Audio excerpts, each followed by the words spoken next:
Economista, confírmeme si nos escucha. Hola Liz, buenos días. Lo escucho muy bien. Buenos días, gracias nuevamente por acompañarnos esta mañana para el análisis. Bueno, estamos a 3 meses de que concluya este 2024. El gobierno decía hace unas semanas atrás que veía con positivismo este segundo semestre del año, pero sin contar con que íbamos a tener quizás más de 80 días sin lluvia y ahora estamos pasando por esta crisis energética e hídrica que nos lleva a tener cortes programados de más de 11 horas a nivel país. ¿Esto cómo va a repercutir precisamente en el último mes que llega a ser quizás el de mayor dinamismo económico, el más comercial por las fechas que vienen específicamente? Bueno, sin ninguna duda, el tema energético repercute en la producción del país. Se han hecho estimaciones que aproximadamente entre 12 y 15 millones por hora es lo que se impacta en cuanto a la producción, digamos, de todo el país. No hablemos solamente de uno o dos sectores, sino más bien hablemos de la suma de toda la producción de todo el país en una hora de trabajo, en una hora de producción. Entonces son entre 12 y 15 millones que se van perdiendo, multipliquemos esto por el número de horas diarias en promedio y luego también por los días que vaya a pasar, ¿no? El problema está en que no es posible, creo que nadie sabe, ni siquiera en el gobierno tienen idea de cuánto tiempo más va a durar esto, ¿no? Depende al final del día de muchos aspectos, de muchos parámetros, saber hasta cuándo va a permanecer esta nueva realidad que tenemos en el Ecuador, pero lo más probable es que sea al menos algunas semanas, dado que dependemos sobre todo del aumento del flujo hídrico en la zona de los embalses de las hidroeléctricas. Ahora, pero considerado esto, hablamos de cifras millonarias de pérdidas por día y como usted dice, si ya nos dijeron que cada viernes se va a anunciar el cronograma de corte, suena a que vamos a tener bastante tiempo en esta situación. Son pérdidas, economistas, que ya no se recuperan. De acuerdo, es tiempo perdido y el tiempo no se recupera, básicamente, ¿verdad? Tampoco creo que, si bien es entre 2 y 15 millones lo que se pierde por hora, eso asumiendo que se apaga completamente el sistema productivo, lo cual tampoco sucede, ¿no? Entonces, no quiero ni minimizar el problema que tenemos en el país a nivel energético, ni tampoco maximizar el problema a nivel productivo. Me parece que las pérdidas existen, hay un lucro cesante allí, por pérdidas, por ventas que no se hacen probablemente y no se harán, algunas otras se recuperarán, pero bueno, esperamos que en las próximas semanas mejoren, yo diría, dos temas fundamentales. El primero, que no está bajo control, que es el tema climático, que es el tema de las lluvias, acorde a ciertos estudios del INAMI, que es la institución encargada en el país de estudiar y pronosticar el tiempo con base en las informaciones. Hola, economista, ¿nos escucha? Estamos perdiendo... Daría a equilibrar un poco la situación en las próximas semanas, ¿verdad? Pero la solución que sí está en manos, o una de las alternativas que sí está en manos de las autoridades, es continuar con los contingentes para la producción. Y allí lo más rápido son la producción térmica, que es la que se origina a través de la combustión o quemar combustibles, y eso hay máquinas, hay industrias y también hay las barcazas que se están trayendo. Entonces, en la medida que estas dos cosas suceden en las próximas semanas, quizás pudiéramos ver alguna mejoría hacia octubre, quizás hacia finales de octubre. Ahora, para los que no somos expertos quizás en esta materia, hace un mes y medio más o menos, yo creo que fue atrás, habían ahí una disputa de criterios en que si estábamos en etapa de recesión o de crecimiento. El Banco Central en su momento decía, estuvimos en una recesión, ahora estamos en etapa de crecimiento. ¿Esto que está ocurriendo puede afectar y más bien regresarnos a esa etapa de recesión de la que decía el gobierno ya habíamos salido? Mira, muchas veces se acusa a los economistas de estar en un tono o en una onda radial diferente a la de la gente, ¿no? Entonces, digamos, si nos vamos al libro de textos y vemos, oye, lo que dice la convención de economistas que pasan todo el día estudiando libros, es que un par de trimestres de contracción significa recesión, y digamos, eso desde el punto de vista técnico, pero, y eso quizás en el Ecuador fue lo que pasó en los periodos previos y ahora quizás no estamos en esa parte negativa, Sin embargo, lo que se siente en la calle, lo que se siente en los negocios, lo que se siente en las familias es que definitivamente la economía no crece, ¿verdad? Y la economía no crece significa que tampoco crecen los empleos y que tampoco crece el ingreso de las personas. Y por lo tanto, no se puede consumir como se quisiera, al menos, o peor aún, no se puede consumir tanto como antes. Y luego cuando vamos a ver las cifras de las ventas, de lo que reportan las compañías en sus pagos de impuestos al SRI, tú ves allí que el crecimiento mensual del mes de julio quizás ande por ahí por el 1%, es decir, 1% con relación al año pasado. Cualquier persona que le diga, oye, creciste quizás 1%, quizás lo ve como algo mínimo, ¿no?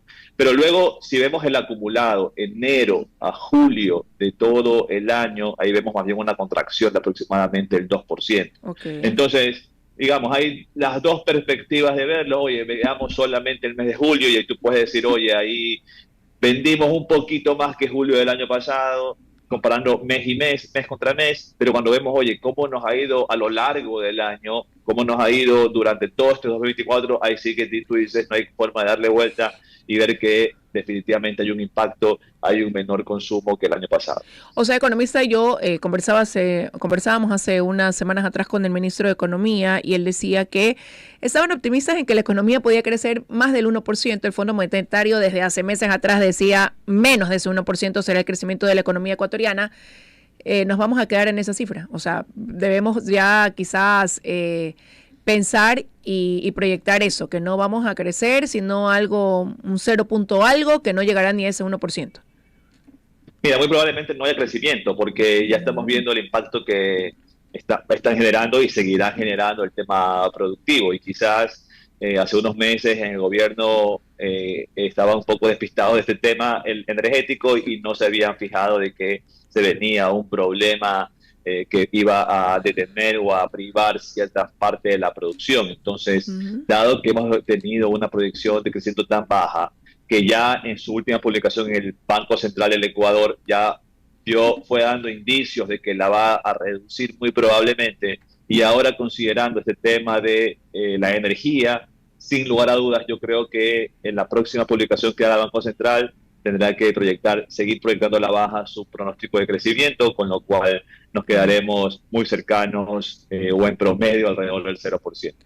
Y la situación fiscal, economista, ¿cómo pinta, no, para concluir este año, considerando que se hablaba de una recaudación que podía ser histórica?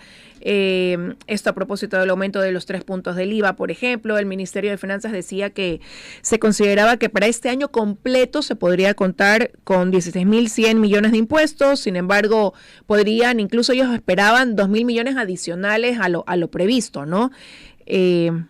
¿Cómo cree usted que vamos a terminar en materia fiscal?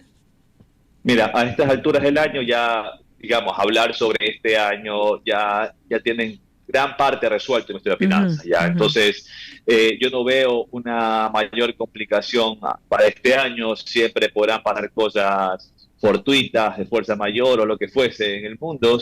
Estamos sujetos siempre a eso, pero digamos que este año está solucionado, que se llega a diciembre y que entonces lo que hay que pensar en verdad es el próximo año, y ahí hay que pensar cómo se hará para poder solventar los recursos que se recaudaron este año y que ya no habrá el próximo año. Por ejemplo, y el más importante de todos, el tema de la autorretención a los grandes contribuyentes. Eso este año significará 1.500 millones o más. Hola, economista, ¿nos escucha?